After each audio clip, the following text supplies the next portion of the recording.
तो आज मैं आपको एक अनोखी रहस्यमय कहानी सुनाऊंगा। अगर आप चैनल पर नए हैं तो अभी सब्सक्राइब कर ले तथा कहानी पूरा देखें। अंत में एक अनोखा रहस्य छुपा है। धन्यवाद। तो सुनिए। बहुत समय पहले की बात है। कैलाश के शिखर पर माता पार्वती ने महादेव से पूछा कि प्रभु, आप तो आदि और अंत हैं, फिर भी आप अपनी जटाओं में इस अच से दिखने वाले भस्म राख को इतनी प्रधानता क्यों देते हैं? क्या ये केवल वैराग्य का प्रतीक है या इसके पीछे कोई गहरा रहस्य है? महादेव मंद मंद मुस्कुराए और बोले कि देवी, इस प्रश्न का उत्तर आपको दक्षिण के एक घने अरण्य में मिलेगा, जहां नीलकंठ नाम का एक व्याध शिकारी रहता है। पार्वती जी की उत्सुकता बढ़ गई और वे महादेव के साथ एक साधारण वनवासी दंपति का रूप धरकर धरती पर आ गईं। नीलकंठ नाम का वह शिकारी स्वभाव से बहुत कठोर था। उसका पूरा जीवन केवल शिकार करने और अपने परिवार का पेट पालने में बीतता था। उसने कभी कोई मंत्र नहीं सीखा था, न ही कभी मंदिर की दहलीज लांघी थी। एक शाम शिकार का पीछा करते करते वह जंगल में बहुत दूर निकल गया और रास्ता भटक गया। रात काली और डरावनी थी। जंगली जानवरों के डर से वह एक बेल के वृक्ष पर चढ़ गया। पूरी रात वह जागता रहा ताकि नीचे न गिर जाए। जागते रहने के लिए वह अनजाने में एक एक कर बेलपत्र तोड़कर नीचे गिराने लगा। उसे ज्ञात नहीं था कि उस वृक्ष के ठीक नीचे एक पुराना, खंडित और धूल से ढका हुआ शिवलिंग था। पूरी रात वह अनजाने में बेलपत्र अर्पण करता रहा। सुबह होने ही वाली थी कि तभी उसे सामने से एक हिरण आता दिखाई दिया। उसने अपना धनुष ताना, लेकिन तभी उसकी नजर उस शिवलिंग पर पड़ी जो अब बेलपत्रों से पूरी तरह ढका हुआ था।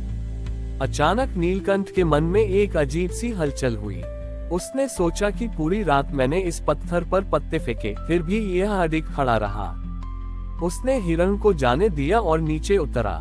उसने अपने गंदे हाथों से उस शिवलिंग की धूल साफ करनी चाहिए, लेकिन जैसे ही उसने पत्थर को छुआ, उसके भीतर का सारा क्रोध और कठोरता भस्म हो गई। उसे अपनी पिछली गलतियों का बोध हुआ और वह फूट फूट कर रोने लगा। तभी वहां महादेव और पार्वती प्रकट हुए। नीलकंठ डरकर पीछे हट गया और बोला कि प्रभु, मैं तो पापी हूँ, मैंने कभी आपकी पूजा नहीं की। महादेव ने कहा कि वत्स, तुमने अनजाने में ही सही पर जागरण किया है। तुमने बेलपत्र चढ़ाए और अंत में जब तुमने अपनी क्रूरता को त्याग कर पश्चाताप के आंसू बहाए, तो वे आंसू तुम्हारी पुरानी पहचान को जलाकर राख कर गए।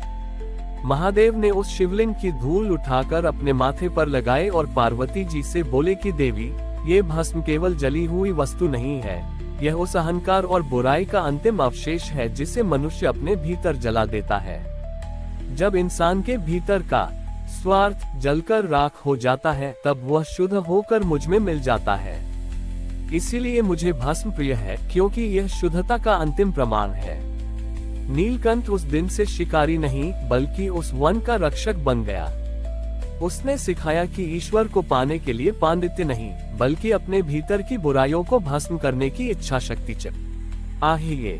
नीलकंठ के जीवन में आए इस बदलाव ने पूरे वन के वातावरण को ही बदल दिया था।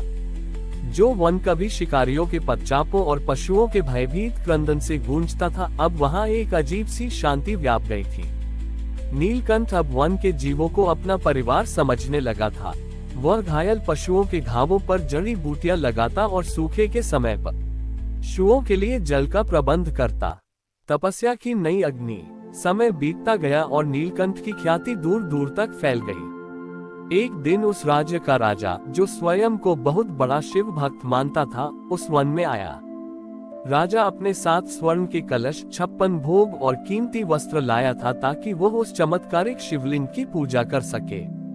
राजा ने देखा कि एक साधारण सा व्यक्ति, जिसके शरीर पर केवल भस्म लगी थी, शिवलिंग के पास बैठा ध्यानमग्न है।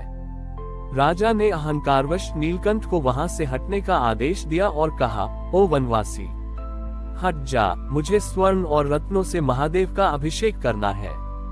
तेरी यह धूल और भस्म महादेव के अपमान के समान है। नीलकंठ चुपचाप एक ओर हट गया। राजा ने बड़े आडंबर के साथ स्वर्ण मुद्राओं और कीमती इत्रों से शिवलिंग को नहलाया। लेकिन जैसे ही राजा ने पूजा समाप्त की, शिवलिंग का रंग काला पड़ने लगा और उसमें से एक भीषण ताप निकलने लगा। राजा घबरा गया, उसे लगा कि महादेव रुष्ट हो गए हैं। भक्ति का सच्चा श्रृंगार। उसी समय महादेव की वाणी गूंजी, हे राजन, तुम्हारे इन स्वर्ण आभूषणों में तुम्हारे अहंकार की गंध है। मुझे रत्न नहीं, मुझे वह भस्म प्रिय है जो पवित्रता की अग्नि से निकली हो। राजा ने कांपते हुए पूछा, प्रभु फिर मैं क्या करूं? उद्धरण चिन्ह। महादेव ने कहा, उस भक्त नीलकंठ से पूछो। नीलकंठ आगे आया। उसने राजा से कोई धन नहीं मांगा, बल्कि उसने राजा से कहा, महाराज, यदि आप महादेव को प्रसन्न करना चाहते हैं तो इन स्वर्ण मुद्राओं से इस वन के सूख रहे जलाशयों को ठीक करवाए और अकाल से पीड़ित प्रजा के लिए अन्न का प्रबंध कीजिए। जैसे ही राजा ने नीलकंठ की बात मानी और अपने मन से श्रेष्ठता का भाव निकाला, शिवलिंग पुनः अपनी दिव्य आभा में चमक उठा। नीलकंठ ने उस स्थान की थोड़ी सी मिट्टी और सूखी लकड़ियों की राख भस्म उठाए और उसे शिवलिंग पर छिड़क दिया। राजा ये देखकर चकित रह गया कि वे कीमती रत्न जो शिवलिंग पर चढ़े थे, वे उस साधारण भस्म के सामने फीके पड़ गए। अंतिम सत्य। नीलकंठ ने राजा को समझाया कि महादेव को किसी बाहरी वस्तु की आवश्यकता नहीं है। जो हम संसार को देते हैं वही महादेव को प्राप्त होता है। यदि हम किसी प्यासे को जल पिलाते हैं तो वह महादेव का जलाभिषेक है।